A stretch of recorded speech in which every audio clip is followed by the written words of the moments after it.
మనందరికీ తెలిసిందే పహల్గామ్లో ఏదైతే జరిగిందో ఇష్యూ దానివల్ల మన వాళ్ళందరూ ఎంతో మంది ప్రాణాలు కోల్పోయారు. బట్ దాన్ని రీజన్ చూపిస్తూ హర్యానా డిఫరెంట్ ప్లేసెస్ లో ముస్లిం షాప్స్ ని కూల్చివేయడం, ముస్లిమ్స్ మీద అటాక్స్ చేయడం, this is absolutely wrong thing. ఇప్పుడు మేమే ఆలోచించండి, మాకు పాకిస్తాన్ లో ముస్లిమ్స్ ఉన్నారా, హిందూస్ ఉన్నారా కాదు, మాకు అదొక ఎనిమీ కంట్రీ అంతే. వాట్ ఎవర్ వాళ్ళు ముస్లిమ్స్ అయినా హిందూస్ అయినా మా వాళ్ళకి హాని కల్పిస్తున్నారంటే మేము అలాంటి ఆలోచించావు. అక్కడున్న టెర్రరిస్టులు కూడా అలాగే ఆలోచిస్తారు అనుకుంటున్నాను నేను. ఇండియా మనకి ఎనిమీ అనుకున్నప్పుడు ఇండియన్స్ ఎవరినైనా వాళ్ళు చంపుతారు. బట్ ఇక్కడ మీరే ఆలోచించండి, మతం చెప్పి చంపుతున్నారు అంటే మత కలహాలు ఎవరు రేపాలనుకుంటున్నారు? ఎన్ని నేషనల్ టాపిక్స్ ని డీవియేట్ చేయాలనుకుంటున్నారు? ఎవ్రీ టైం అటాక్స్ ఎందుకు జరుగుతున్నాయి? ఏదో ఒక ఎలక్షన్స్ టైంలో అంటే కొంతమంది నార్త్ సైడ్ అన్ఎడ్యుకేటెడ్ పీపుల్స్ ని జస్ట్ ముస్లిమ్స్ ఆర్ డీవియేటింగ్, మస్జిద్ ఇది చేయండి, కూల్ చేయండి, పాకిస్తాన్ ఇది చేయండి, అన్ని ముస్లిమ్స్ మీద టాపిక్స్ డీవియేట్ చేస్తున్నారా? మీరు చదువుకున్న వాళ్ళు, మీరు హ్యావ్ సమ్ నాలెడ్జ్, మీరు ఆలోచించండి ఈ అటాక్స్ ఇష్యూస్ ని మార్చేటప్పుడు ఎందుకు అవుతున్నాయి అని. ఏమమ్మా 10 రూపాయల డాక్టర్ నూరిపరి, పాకిస్తాన్ ఉగ్రవాదులు వచ్చి పహల్గామ్లో హిందువులు ముస్లింలు వేరు చేసి హిందువులను కన్ఫర్మ్ చేసుకొని ప్యాంటులు ఇప్పి మరీ చంపితే భారతదేశ ప్రజలందరూ కూడా ఆ ఘటన చూసి బాధపడతా ఉంటే నువ్వు మాట్లాడుతున్న మాటలేంటి? కొంచెమన్నా బుద్ధి ఉండక్కర్లే నీకు? ఆ పహల్గామ్లో దాడి జరిగితే ఆ దాడిని ఖండించి పాకిస్తాన్ తీవ్రంగా వ్యతిరేకించేది పోయి నువ్వు ఈరోజు మా పాకిస్తాన్ అని చెప్పేసి వీడియోలో మాట్లాడుతూ ఉన్నావు. మీ పాకిస్తాన్ ఎట్లయింది? పాకిస్తాన్ మనకు శత్రు దేశమైన పాకిస్తాన్, మీ పాకిస్తాన్ ఎట్లయింది?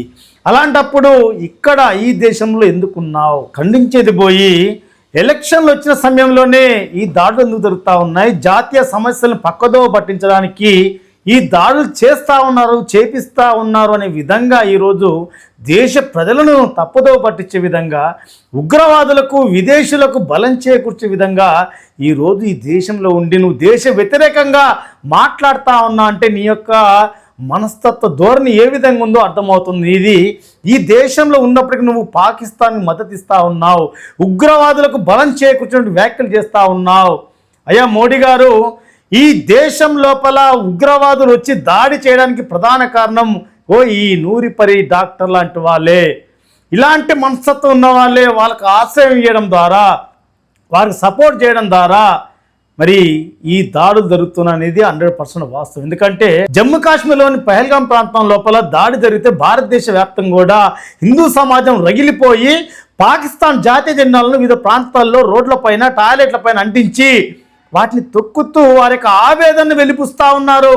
ఆ రకంగా నిరసన వ్యక్తం చేస్తూ ఉన్నారు పాకిస్తాన్ వ్యతిరేకంగా. కానీ స్థానికంగా కొంతమంది ముస్లిం మహిళలు, ముస్లింలు వచ్చేసి వీళ్ళపై దాడి చేసి ఆ యొక్క రోడ్డు మీద అంటించినటువంటి పాకిస్తాన్ జాతీయ జెండా స్టిక్కర్లను కూడా తీసుకెళ్లారు. మా జాతీయ జెండా తొక్కడానికి వీల్లేదని చెప్పేసి కొన్ని చోట్ల పాకిస్తాన్ జాతీయ జెండా తగలబెడతా ఉంటే ముస్లిం యువకులు వచ్చి హిందువులపై దాడి చేసి లాక్కెళ్లారు. ఈ ఘటనలు జైపూర్, మహారాష్ట్ర, ఉత్తరప్రదేశ్, కర్ణాటక ఇలా అనేక ప్రాంతాల లోపల జరిగినాయి. అంతేకాదు ఆంధ్రప్రదేశ్లోని నంద్యాలలో కూడా ఈ సంఘటన కనిపించింది. అంటే సరిహద్దు దాటి వచ్చి భారతదేశంలో ఈ దాడులు జరుగుతూ ఉన్నాయంటే వీటన్నిటి కూడా కారణము ఈ పాకిస్తాన్ ప్రేమికులు ఉండబట్టే, పాకిస్తాన్ సపోర్ట్ చేసే వాళ్ళు ఉండబట్టే, ఉగ్రవాదులకు ఆశ్రయం ఇచ్చి వాళ్ళకి సపోర్ట్ నిలిచి ఇలాంటి ఉగ్రవాద మనస్తత్వం నుండి ఈ నూరిపరి డాక్టర్ లాంటి వాళ్ళు మరి చాలా ఈ యొక్క భారతదేశ వ్యాప్తంగా కూడా విస్తరించున్నారు. మొదటగా మీరు ఈ దేశంలో ప్రక్షాళన గావించి ఈ తీవ్రవాద, ఉగ్రవాద మనస్తత్వ ధోరణి వీళ్ళందరి మీద దేశద్రోహం కేసు పెట్టి వీరందరినీ లోపలేయాల్సిన అవసరం ఉంది. అప్పుడు మాత్రమే దేశం సుభిక్షంగా ఉంటుంది. ఇంత ఓపెన్గా ఈరోజు కేంద్రం పైన, దేశం పైన మరి ఈ రకంగా వ్యతిరేకంగా మారుతూ ఉన్నారు. ఈ దేశంలో ఉండి పాకిస్తాన్ సపోర్ట్గా చేస్తూ ఉన్నారంటే ఈ దేశంలో పరిస్థితి ఏంటో అర్థమవుతా ఉంది. అయ్యా మోడీ గారు, దయచేసి ఇలాంటి మూర్ఖుల పైన మీరు కఠినమైన చట్టాలు తీసుకొచ్చి అరెస్ట్ చేసి ఈ దేశం సుభిక్షంగా ఉండడానికి దోహదం చేయగలని కోరుతూ జై శ్రీరామ్, భారత్ మాతాకి జై.